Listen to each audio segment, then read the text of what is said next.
حدیث دیں تاکہ دنیا کے سارے لوگ آ کر کے حدیث آپ سے حاصل کر سکیں. کہا ثانیہ ایک واحدہ ہے، ایک تو ہو گئی. 3 تم نے کہا ہاتھ ثانیہ، دوسرا کیا ہے؟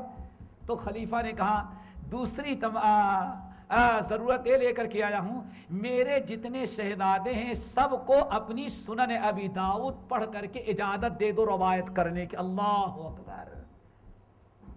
یہ آپ نے جو سنن ابی داؤد لکھا ہوا ہے، لکھی ہے، یہ ہمارے اولاد کو، ہمارے شہزادوں کو پڑھا دو، اپنی شاگردی میں شامل کر لو، اور اس کے بعد اجازت دے دو کہ ہاں ہم اپنے ان تمام شاگردوں شہزادوں کو اپنی سنن روایت کرنے کی اجازت دے رہے ہیں. کہا کہ ٹھیک ہے، یہ بھی قبول ہے. ہاتھ الثالثہ، تیسری ضرورت کیا ہے امیر المومنین؟ کہا تیسری ضرورت یہ ہے کہ یہ جتنے لوگ آپ کے پاس بیٹھے ہوئے ہیں ہمارے شہزادے ان کے ساتھ نہیں بیٹھیں گے، ان کے لیے الگ مجلس منعقد کر دو. ہاں، امام ابو داؤد نے کہا یہ تو میں نہیں پورا کر سکتا، یہ نہیں ہو سکتا. تمہارے شہزادے حدیث رسول کے سامنے کوئی حقیقت نہیں رکھتے ہمارے نزدیک، اور یہ حدیث رسول ہے، اس کے پڑھانے اور اس کے سنانے میں امیر اور غریب کے درمیان فرق نہیں کیا جائے گا. اگر آپ کے شہزادوں کو سننا ہے تو یہیں آ کر کے بیٹھنا پڑے گا. بادشاہ اٹھا چلا گیا، اور دوسرے دن مجلس درس منعقد ہونے کے پہلے اس کے آدمی آئے اور ایک جانب ایک پردہ کھینچ دیا. کیا کر دیا؟ ایک پردہ کھینچ دیا اور کہا کہ شہزادے لوگوں کے ساتھ بیٹھنے کے بجائے بازو میں بیٹھ کر کے لیکن لوگ دیکھ نہ سکیں. شہزادے آڑ میں بیٹھتے تھے ایک سائڈ پردے کے، اور دوسری جانب دوسرے لوگ. اس طرح سے امام ابو داؤد رحمۃ اللہ نے بہرحال شہزادوں کو امام ابو داؤد نے پڑھایا نہیں بلکہ شہزادوں نے سن لیا، کوئی خاص توجہ نہیں دیا. ابو داؤد رحمۃ اللہ علیہ نے شہزادے سنے اور سن کر کے چلے گئے. اللہ اکبر. امام ابو داؤد رحمۃ اللہ علیہ کے بارے میں آتا ہے کہ انہوں نے کہا میں نے اپنی اس کتاب کو 5 لاکھ حدیثوں سے منتخب کیا. کتنے سے؟ 5 لاکھ حدیثوں سے ہم نے منتخب کیا ہے، اور 4 لاکھ 800 حدیثیں. 5 لاکھ 4,000. 5 لاکھ سے کتنی حدیثیں منتخب کیا؟ 4,800 حدیثیں. پھر امام ابو داؤد کہتے کیا ہیں؟ میں نے یہ 4,000 5 لاکھ میں سے 4,800 جو حدیثیں منتخب کیا ہے امت کے لیے، اگر امت ان 4,000 پہلے تو 5 لاکھ سے امت کے لیے میں نے 4,800 حدیثیں منتخب کیا اور اپنی سنن میں لکھ دیا ہے، اور ان 4,008 حدیثوں میں 800 حدیثوں میں سے اگر امت کے لوگ صرف ہماری 4 روایت کی ہوئی 4 حدیثوں پر بھی عمل کر لیں تو کافی ہو جائے گا. وہ 4 حدیثیں کون ہیں؟ اس کو یاد کر لیں، نوٹ کر لیں. اللہ اکبر. وہ 4 حدیثیں کون ہیں میرے بہنوں؟ سب سے پہلی حدیث انما الاعمال بالنیات. 5 لاکھ سے امت کو 4,800 میں بے نیاز کیا. اور پھر ابو داؤد کے رحمت اللہ علیہ کیا کہتے ہیں؟ اگر کسی کو 4,800 حدیثیں پڑھنے کا موقع نہ ملے، ہماری سنن سے وہ 4 حدیثوں کو بھی اگر زندگی میں اپنا لے جب بھی نجات پا جائے گا. نمبر 1 انما الاعمال بالنیات. نمبر 2 من حسن اسلام المرء ترکہ ما لا یعنی. نمبر 3 لا يكون المؤمن مؤمنا حتى يحب لأخيه ما يحب لنفسه. اور نمبر 3 تھی نہیں، اب نمبر 4 آئے گی. نمبر 4 الحلال بین والحرام بین. ہو گئی 4؟ سب آ گیا. اور کبھی میں جانا نہیں چاہتا، ابھی ٹائم ہوتا تو بتاتے. شاہ عبدالعزیز محدث دہلوی رحمۃ اللہ علیہ نے ابو داؤد نے کیوں ان چاروں کے بارے میں کہا امت اگر اپنا لے تو کافی ہو جائیں، ان کے اندر کیا خوبیاں ہیں، اس کے لیے مستقل مجلس چاہیے، ابھی ہم ادھر تفسیر میں نہیں جانا چاہتے۔ اللہ اکبر۔ امام حسن بن محمد ابراہیم کہتے ہیں میں نے رسول اللہ صلی اللہ علیہ وسلم کو خواب میں دیکھا تو اللہ رسول کیا فرما رہے ہیں، من اراد ان یتمسک بالسنن، جو ہماری سنتوں پر عمل کرنا چاہتا ہے، سارے اقوال الرجال اور سارے رائے اور اجتہاد کو چھوڑ کر کے جو میری سنتوں پر عمل کرنا چاہتا ہے، فَلْيَقْرَأْ سُنَنَ ابی داؤد، اسے چاہیے کہ سنن ابی داؤد کو اپنے گھر میں رکھ لے، اس کا مطالعہ کرے۔ اللہ اکبر۔ یہاں ایک چیز بتا دیں جو بڑی اہم ہے، امام ابو داؤد رحمۃ اللہ علیہ نے جب اپنی سنن لکھی، بہت ساری چیزیں میں نے چھوڑ دیا، یہ بڑی ضروری چیز ہے۔ امام ابو داؤد رحمۃ اللہ علیہ نے جب اپنی سنن لکھی اور ان کی سنن مکے والوں کو مل گئی تو مکے والوں نے سنن کو پڑھا اور بہت پسند کیا۔ مکے کے جتنے علماء تھے اس سنن کو پڑھا، بہت پسند کیا، لیکن ان کے سمجھ میں نہیں آ رہا تھا کہ امام ابو داؤد ان کن حدیثوں کو جمع کیے ہیں اور ان کے کیا شرائط ہیں، اس کتاب کے لکھنے کے کیا مقصد ہے۔ وہ مکے کے لوگ بہت متحیر تھے، تو اہل مکہ نے امام ابو داؤد کے پاس چٹھی لکھی، جس کو آج ہم لوگ لیٹر کہتے ہیں، چٹھی لکھ کر کے بھیجا اور کہا حضرت آپ کی کتاب ہم لوگوں کو ملی اور کتاب بہت پسند پڑی ہے، لیکن آپ نے کتاب کو کس پس منظر میں لکھا ہے، آپ کے لکھنے کا کیا مقصد ہے اور کس معیار کی حدیثیں آپ نے کیا معیار قائم کر کے حدیثیں نقل کیا ہے، آپ نے اس کی وضاحت نہیں کیا، کیوں کوئی مقدمہ ہوتا نہیں تھا، اس لیے برائے مہربانی آپ ذرا وضاحت کریں۔ تو امام ابو داؤد رحمۃ اللہ علیہ نے ایک اس لیٹر کا جواب لکھ کر کے اہل مکہ کو بھیجا تھا، جس کو کہا جاتا ہے، آج چھپا ہوا ہے، جس کو کہا جاتا ہے رسالۃ ابی داؤد الی اہل مکہ، رسالۃ ابی داؤد الی اہل مکہ، وہ بہت ضروری ہے، رسالۃ ابی داؤد الی اہل مکہ۔ وہ رسالہ جب لیٹر کا چٹھی کا لیٹر کا جواب جب امام ابو داؤد رحمۃ اللہ علیہ نے لکھ کر کے اہل مکہ کے پاس بھیجا تو اہل مکہ نے اس موقع پر اللہ اکبر امام ابو داؤد نے ان کو لکھ کر کے بھیجا، کہا دیکھو میں نے 5 لاکھ حدیثوں سے یہ 4800 حدیثیں منتخب کیا ہے اور یہ صحیح سند کے ساتھ ہے۔ کچھ ہے 4 حدیثیں ہیں اردو میں سمجھانے کو کہہ رہے ہیں۔ اچھا ٹھیک، سمجھ گئے نا، ہم نے 5 سمجھا دوں گا بھی، 5 لاکھ میں سے 4 صحیح حدیث سندوں کے ساتھ ہم نے حدیث نقل کر دیا 4800، اور میں نے فقہائے امت جو فتویٰ دیتے ہیں یا جن کے اقوال دنیا میں پھیلے ہوئے ہیں، ہم نے کوشش یہ کیا ہے کہ ہر فقیہ کی دلیل کیا ہوتی ہے، چاہے صحیح ہو یا ضعیف، ہم ہر فقیہ کی دلیل کو اپنی سنن کے اندر نوٹ کر دیں تاکہ پڑھنے والوں کو معلوم ہو جائے کہ فلاں فقیہ نے اگر عمل کیا ہے تو اس کے مسئلے کی دلیل یہ ہے۔ پھر کہتے ہیں ہم نے کوشش غور سے سننے کی چیز ہے، اس کتاب کے اندر میں نے جو حدیثیں نقل کیا ہے، اولاً تو میں نے صحیح حدیثیں نقل کی ہے، وما سب سے اعلیٰ درجے کی صحیح حدیث، اور اگر ہم نے فقہا جو عمل کرتے تھے وہ صحیح حدیثیں ہم کو اعلیٰ درجے کی نہیں مل سکی ہیں تو ہم نے وہ حدیثیں اس میں نقل کی ہیں جو صحت کے درجے سے نیچے تھی، یعنی حسن درجے کی تھی۔ اور آگے کہتے ہیں وَمَا كَانَ فِيهِ وَهْنٌ شَدِيدٌ فَقَدْ بَيَّنْتُهُ، اور جس حدیث کو ہم نے نقل کیا، اور نقل کیوں کیا کہ ہم نے دیکھا کہ فلاں فقیہ فلاں بات پر فتویٰ دیتا ہے تو ہم نے اس کی دلیل پائی تو حدیث ضعیف پائی، تو ہم نے اس کی دلیل کو بھی نقل کر دیا ہے تاکہ پڑھنے والوں کو معلوم ہو جائے کہ یہاں فلاں فقیہ جو عمل کرتا ہے اس کی دلیل، اس کے پاس کوئی صحیح دلیل نہیں ہے بلکہ یہ ضعیف حدیث ہے، لیکن وما کان فی وہنشد فبینتہ، ہم نے جس حدیث ضعیف حدیث کو نقل کیا ہے ہم نے اس کے ضعف کو بیان کر دیا ہے کہ یہ حدیث ضعیف ہے۔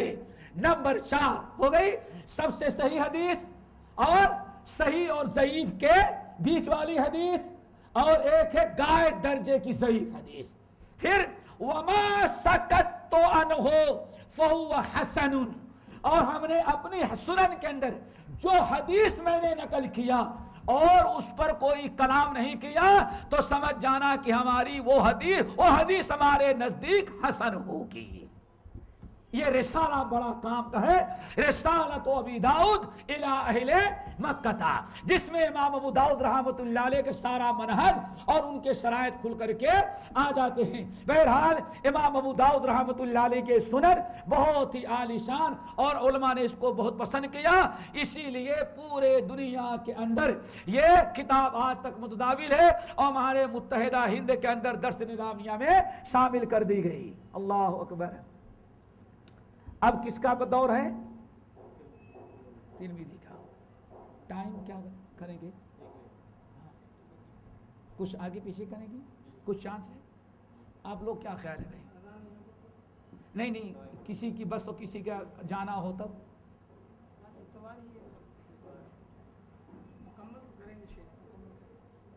نہیں، اب لوگوں سے پوچھ لیں، ماں اور بہنوں سے۔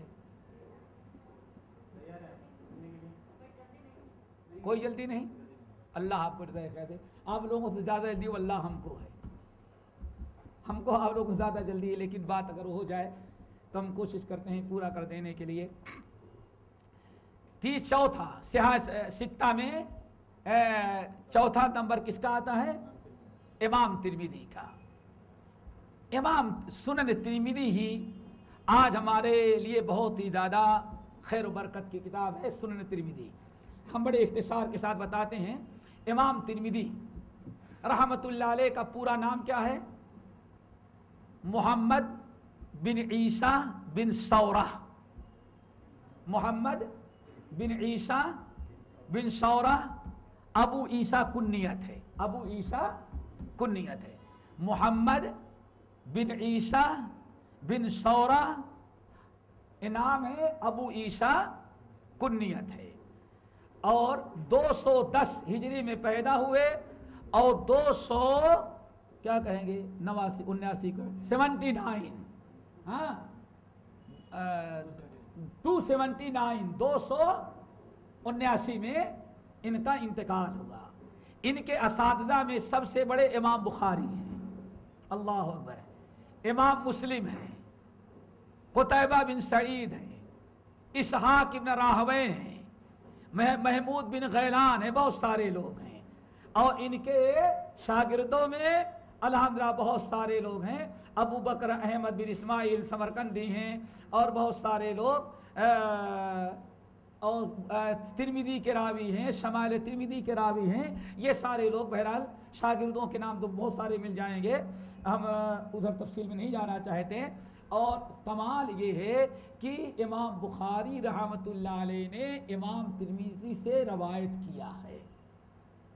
امام بخاری کی تواضع بھی آپ نے سنا، 10.5-11 سال میں اپنے اساتذہ کو ٹوک رہے ہیں، بلکہ ہم نے تو چھوڑ دیا، بہت سارے لوگ امام بخاری رحمۃ اللہ علیہ کے ساتھ جو یہ حدیث حاصل کرنے کے لیے جو پرانے بڑے معمر لوگ نکلے تھے، وہ کہتے تھے ہم لوگ اپنی ساری کتابوں کی اور کتابت کی غلطیاں محمد بن اسماعیل سے سن کر کے درست کر لیتے ہیں، لیکن وہ فوق کل ذی علم علیم ہے، کبھی یہ آدمی نہ کہے ہمارے پاس سارا علم ہے۔ امام بخاری رحمۃ اللہ علیہ نے امام مسلم سے 2 روایتیں نقل کی ہیں۔ امام ترمذی رحمۃ اللہ علیہ اپنی سنن کے کتاب المناقب اور باب مناقب علی بن ابی طالب کے اندر روایت کرتے ہیں کہ اللہ رسول نے ارشاد فرمایا، اے علی لا یحل لأحد یستطرقہ جنبا غیری وغیرک، اے علی یاد رکھنا یہ جو مسجد ہماری ہے ہمارے اور تمہارے علاوہ کسی اور کے لیے جائز نہیں کہ جنابت کی حالت میں یہاں سے گزر جائے۔ یہ پہلی حدیث ہے۔ اس حدیث کو امام ترمذی رحمۃ اللہ علیہ نقل کرنے کے بعد کہتے ہیں وَقَدْ سَمِعَ مِنِّي هَذَا الْحَدِيث محمد ابن اسماعیل۔ محمد ابن اسماعیل کون ہے؟ امام بخاری۔ حدیث نقل کرنے کے بعد یہی کہیں گے بطور خوشی کے اعلان کرتے ہیں اور قیامت تک انشاءاللہ ترمذی میں درج رہے گا، ہمارے استاد محمد بن اسماعیل نے یہ حدیث ہم سے سنی ہے اور ہم سے روایت کیا ہے۔ نتیجہ کیا نکلا؟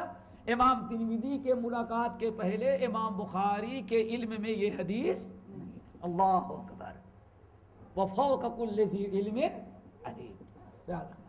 نمبر 2، امام ترمذی رحمۃ اللہ علیہ اپنی سنن کے کتاب التفسیر کے اندر امام بخاری کے بعد سب سے زیادہ کسی نے تفسیر کتاب التفسیر لکھی ہے اپنی کتاب کے اندر جامع کے اندر تو امام ترمذی رحمۃ اللہ علیہ بہت حدیثیں نقل کر دی تفسیر میں۔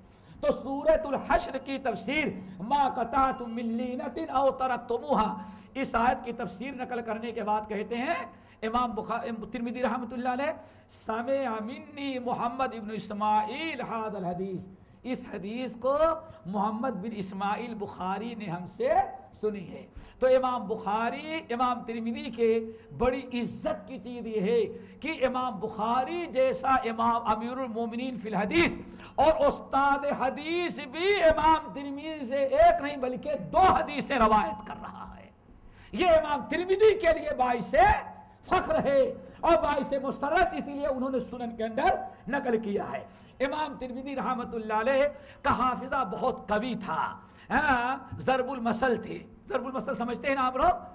کسی کو کا حافظہ بہت قوی ہو تو کیا معلوم پڑتا ہے امام ترمذی بن گیا ہے، اس کو کیا کہتے ہیں؟ مثالی، اس کو عربی میں ضرب المثل۔ کوئی بہت زیادہ یادداشت اور قوت حافظہ والا ہوتا تو لوگ کہتے ہیں معلوم پڑتا ہے یہ بھی امام ترمذی جیسا حافظہ اس کو مل چکا ہے۔ اللہ اکبر۔ اور حالت یہ تھی کہ امام ترمذی رحمۃ اللہ علیہ نے 2 جلدیں، کتنی؟ اور میری بہنوں یہ بھی یاد رکھنا، آج کی جو اس وقت کی 1 جلد جو ہوتی تھی آج کی 5 جلدیں بنتی ہیں، معلوم نہیں معلوم ہے کیوں؟ اس زمانے میں آدمی لکھتا تھا تو باریک قلم سے، کاغذ بہت مہنگا مشکل سے ملتا تھا، لکھتا تھا، پھر لکھنے کے بعد حاشیے پر لکھتا تھا ٹیڑھا کر، اس لیے پرانی کتابیں دیکھیں گی تو الٹا سیدھا دائیں بائیں سب کر کے دیکھنا پڑتا ہے، کوئی صفحہ میں کوئی جگہ خالی نہیں رکھتے تھے۔ اور وہی کتاب آج چھپائی جائے تو اس وقت کی 1 جلد جو ہے آج 5 جلد بن جاتی ہے۔ اللہ اکبر۔ تو 2 جلدیں امام ترمذی نے حدیث، ان کو پتا چلا تھا، ان کو ایک کتاب مل گئی جس میں حدیثیں لکھی ہوئی تھی کسی کے پاس، تو امام ترمذی نے اس کو نوٹ کر کے 2 جلدیں کتاب حدیثیں اپنے پاس لکھ کر کے رکھ لیا۔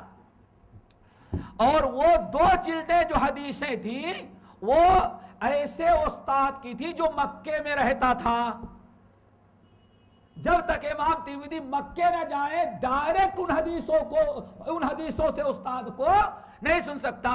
اور کتاب تھی لیکن امام ترمذی کو روایت کی اجازت نہیں تھی، کیوں؟ جس کی کتاب نوٹ کیا ہے ابھی اس شخص نے امام ترمذی کو حدیث روایت کرنے کی اجازت نہیں دیا ہے، تو اسے بیکار پڑی تھی۔ امام ترمذی رکھے ہوئے تھے کہ جب کبھی مکہ جانا ہوگا تو استاد سے کو سنا کر کے اجازت لے لیں گے۔ وقت آیا امام ترمذی حج کرنے کے لیے تیار ہوئے، مکہ جانے لگے، تو سوچا کہ وہ 2 جلدیں لے لیں۔ ان 2 جلدوں کو جب اٹھانے کے لیے گئے تو وہ 2 جلدیں تو رہ گئی، سادے پیپر کی 2 جلدیں جو تھی اس کو اٹھا لیا امام ترمذی نے۔ اور آہستہ بھر امام ترمذی یہی سوچ رہے ہیں کہ استاد کی جب اب حج کرنے کے لیے جا رہا ہوں مکی شیخ استاد ملے گا تو ہم نے اس کی 2 حدیثوں کی 2 جلدیں لے رکھی ہیں اور اس کو اس پر پڑھ کر کے سنا دوں گا اور آخر میں اجازت دے گا قد اجزت الترمذی روایت مرویاتی لکھ دوں گا، لکھ دیتے تھے ایسے لوگ۔ امام ترمذی سادہ کاغذ لے کے جا رہے ہیں اور راستے میں خوش ہیں کہ حدیثیں 2 جلدیں ساتھ میں ہیں۔ مکے میں گئے، ڈھونڈنے لگے، آخر کار محدث مل گیا، وہ محدث مل جانے کے بعد ملے، ملاقات کی، کہا کہ آپ کے 2 جلدیں، اللہ اکبر، ہزاروں حدیثیں نہیں ہوگی، وہ ہم نے لکھ لیا ہے لیکن ہم کو سما نہیں حاصل ہے، تو آپ ہم کو ٹائم دے دیں، کوئی ہم آ کر کے پڑھ کر کے سنائیں گے تاکہ ہمیں اجازت کرنے کی اجازت مل جائے، یا آپ پڑھیں گے ہم سن لیں گے۔ اس کو کیا کہتے ہیں؟ عرض۔ کیا کہتے ہیں؟ پیش کرنا۔ یہ بھی روایت کے 8 طریقے ہیں تحمل، روایت کرنے کے لیے 8 طریقے ہیں، ان کے لیے کافی وقت چاہیے۔ ان میں ایک طریقہ کیا ہے؟ عرض۔ عرض کا مطلب یہ ہے استاد آپ پڑھیں، استاد یا استاد سنتا جائے کتاب کو۔ تو بہرحال استاد نے کہا نہیں، ہم پڑھتے جائیں گے، تم سنتے جاؤ اور نوٹ کرتے لکھتے جانا دوبارہ۔ امام ترمذی نے کہا ٹھیک ہے، ٹائم مقرر ہوا، اعلان ہوا، بہت سارے لوگ آ گئے۔ اعلان کیا؟ بھائی ترمذی آ گئے ہیں، ان کی شہرت ہو چکی تھی۔ کچھ لوگ امام ترمذی کے شوق میں اور کچھ لوگ مکی شیخ کے، ہزاروں کے مجمع ہو گیا۔ امام ترمذی محبت میں سب سے آگے بیٹھ گئے، لیکن شاگرد دائیں بھی بائیں بھی بیٹھے ہوئے تھے۔ جب وہاں کتاب کھولی تو سادہ پیپر، تو سوچے شاید ایک جلد میں غلطی ہوئی، اس کو رکھا تو دوسری جلد نکالی تو وہ بھی سادہ پیپر، جو کیا پیپر رکھے ہوئے تھے لکھنے کے لیے وہی، اور کتاب وہاں رہ گئی۔ اب اگر استاد سے کہتے صاحب میں تو کتاب بھول گیا تو استاد سنائے گا نہیں، اس لیے امام ترمذی نے اس کو اس طرح سے چھپایا اور لے لی۔ دیکھ رہی ہے نا، استاد پڑھنا شروع کیا، بازو والے نے دیکھیا کہ اتنا کچھ لکھ رہا ہے اور پیپر بھی سادہ ہے، دیکھنا شروع کیا تو استاد کو شک پڑا، اور شک بھی پڑا، تقریباً 40 حدیث بیان کر دیں۔ کتنی؟ استاد نے 40 حدیثیں بیان کر دیا تھا، تب استاد کو پتا چلا۔ استاد نے دیکھا کہ ہم کو بیوقوف بنا رہا ہے، یہ سادے کاغذ پر قلم سے کھیل رہا ہے، اولی ہلال، اللہ اکبر۔ بڑا غصہ آیا، ڈانٹا امام ترمذی کو۔ امام ترمذی سر نیچے کر کے سن رہے تھے۔ امام ترمذی نے پورا قصہ سنا دیا، کہا استاد بات اصل یہ ہے، وہ جہاں کتاب رکھی تھی وہیں سادے کاغذ رکھے ہوئے تھے، ہم نے رکھا تھا، اور آتے وقت میں سمجھا کتاب اٹھا رہا ہوں، سادہ پیپر اٹھا لیا، کتاب وہیں رہ گئی، غلطی ہو گئی۔ اگر میں آپ کو بتا دیتا تو آپ حدیث ہی نہ سناتے ہم کو، اس لیے میں نے یہ تھوڑی سی چال بازی شروع کر دی آپ کے ساتھ، ڈانٹ پھٹکار نہ کیجیے۔ تو کہا کہ کیا فائدہ ہوا اتنی دیر ہمارے بڑبڑانے سے، ہم چیخ رہے ہیں، چلا رہے ہیں وہاں تک اپنی آواز کو پہنچانے کے لیے، کیا فائدہ ہوا؟ امام ترمذی نے کہا نہیں، ضائع نہیں گیا، ہم نے سب یاد کر لیا ہے، اور جانے کے بعد مقابلہ کر لیں گے، زبانی کے خاک مقابلہ کرو گے۔ امام ترمذی کو بہت ڈانٹا۔ امام ترمذی نے کہا نہیں، من وعن میں نے یاد کر رکھا ہے۔ امام ترمذی بہت بات بڑھی تو استاد نے کہا اچھا کیسے؟ تو امام ترمذی نے کہا میں سنا دوں آپ کو۔ استاد نے کہا اچھا سناؤ۔ اب استاد کا درس بند ہو گیا، امام ترمذی نے سنانا شروع کر دیا، اور وہی ترتیب، پہلی حدیث، پوری سند، پورا متن، من وعن۔ امام ترمذی نے 40 حدیثیں سنا دی، اس کے باوجود بھی استاد کو یقین نہیں پڑا۔ ایسا حافظہ؟ کہا کہ اس کا مطلب وہ حدیثیں تم زبانی یاد کر کے آئے تھے اس لیے تم نے سنا دیا۔ ابھی بھی استاد کو یقین نہیں پڑ رہا ہے۔ تو امام ترمذی نے کہا استاد اچھا آپ ایسا کریں، آپ آج تک جن کو کوئی حدیثیں نہ سنائی ہو، آپ مجھے وہ حدیث 40 حدیثیں سنائیں، تب پتا چلے گا۔ امام ترمذی کہتے ہیں میری بات استاد مان گیا، اس نے اپنے گرائے جو بالکل مخصوص رکھا تھا، ابھی اس کو یقین تھا یہ حدیثیں میں نے کسی کو نہیں پڑھائی ہیں، وہ 40 حدیثیں بیان کی، اور بیان کرنے کے بعد رک گیا۔ امام ترمذی نے کہا اور آپ سنا سکتے ہیں؟ نہیں بس 40۔ امام ترمذی کھڑے ہوئے، من وعن وہ 40 حدیثیں پھر سنا دیا، اور کہتے ما اخطا ترمذی فی حرف، سند اور متن تو جانے دو، ایک حرف بھی امام ترمذی، ایک حرف میں امام ترمذی نے غلطی نہیں کی۔ اتنا کہنا تھا تو امام ترمذی کہتے ہیں استاد کو یقین پڑ گیا، کہا بھائی یہ بغیر کاغذ اور قلم کے بھی سنتا رہا تو میں اس کو وہ دونوں جلدیں جو چھوڑ کر کے آیا ہے میں نے اس کے روایت کرنے کی اجازت دے دیا اس کو۔ یہ قوت حافظہ امام ترمذی کا۔ امام ترمذی رحمت اللہ علیہ، اللہ اکبر،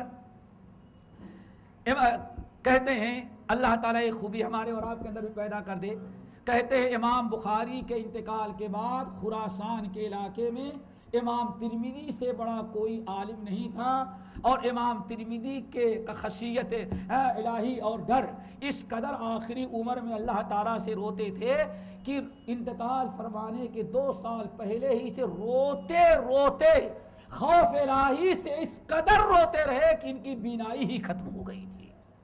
انما یخشی اللہ من عبادہ العلماء، آج یہی چیز علماء سے ختم ہو گئی ہے، ہاں، خوف الہی۔ اب سوال ہے کون سا خوف رہا؟ میں تو سمجھتا ہوں یہی خوف رہا، اللہ تعالیٰ تیرے نبی کی اتنی حدیثیں بیان کی کہیں خطا نہ ہو گئی ہو، یہی خوف تھا۔ اے اللہ اتنی حدیثیں میں نے بیان کی، پتہ نہیں یہ تو نے ہمیں علم دیا کون سی باتیں ہیں جس پر عمل نہ کر سکا ہو ترمذی۔ اور کس چیز کا خوف تھا بھائی؟ نہ کسی کا مال غصب کیا، نہ کسی کا مال چرایا، نہ کسی کی غیبت کیا، ڈر یہی تھا کہ اللہ ہم اپنے علم کے مطابق عمل کر سکے یا کہ نہیں کر سکے۔ وہ بھی اتنا رونا کہ آنکھ کی بینائی ہی ختم ہو گئی۔ یہی ہے علماء کی نشانی، انما یخشی اللہ من عبادہ العلماء۔ اللہ تعالیٰ آج بھی ہمارے دلوں میں یہی خوف پیدا کر دے۔ اور امام ترمذی کا مقام و مرتبہ سنو، امام ترمذی کہتے تھے، امام ترمذی نے خود کہا، امام بخاری کہتے ہیں، امام ترمذی کہتے ہیں امام بخاری سے ہماری ملاقات ہوئی، اور جب ان سے حدیث حاصل کرنے کے لیے بیٹھا اور کچھ مذاکرہ شروع ہوا تو امام بخاری جیسا امام نے کہا، اے ابو عیسیٰ، اے ترمذی، واللہ من تفات منکا من تفات بکا اکثر ممن تفات بھی۔ اللہ اکبر، اے عیسیٰ یاد رکھو، اللہ کی قسم میں نے تم سے زیادہ فائدہ اٹھایا، تو نے ہم سے کم فائدہ اٹھایا۔ اللہ اکبر، ترمذی کا یہ مقام اور سنن ترمذی کا یہ مرتبہ کہ سید المحدثین امام بخاری کہتے ہیں ترمذی تو میرا استاد بنا، شاگرد بنا، لیکن شاگرد ہونے کے باوجود میں نے اپنے شاگرد سے جتنا فائدہ اٹھایا ہے، میرے شاگرد نے اتنا، میرے شاگرد تو نے ہم سے اتنا فائدہ نہیں اٹھایا۔ یہ امام ترمذی کا بہت بڑا مقام و مرتبہ ہے۔ امام ترمذی کہتے ہیں صنفت ھذا الکتاب، میں نے یہ سنن ترمذی جب تصنیف کیا، لکھی سنن ترمذی یا جامع ترمذی کہیں، ہم نے سنن ترمذی جب لکھی اور لکھنے کے بعد ہم نے اس کو منظر عام پر لانے کے بجائے ہم نے اس کو بغل میں دبایا، عرضتہ علی علماء الحجاز۔ اللہ اکبر، ایک تو علم حدیث حاصل کرنے کے لیے سفر کیا، پھر سنن ترمذی لکھنے کے بعد، اپنی سنن لکھنے کے بعد پھر ہم نے دوبارہ دنیا کا سفر شروع کیا۔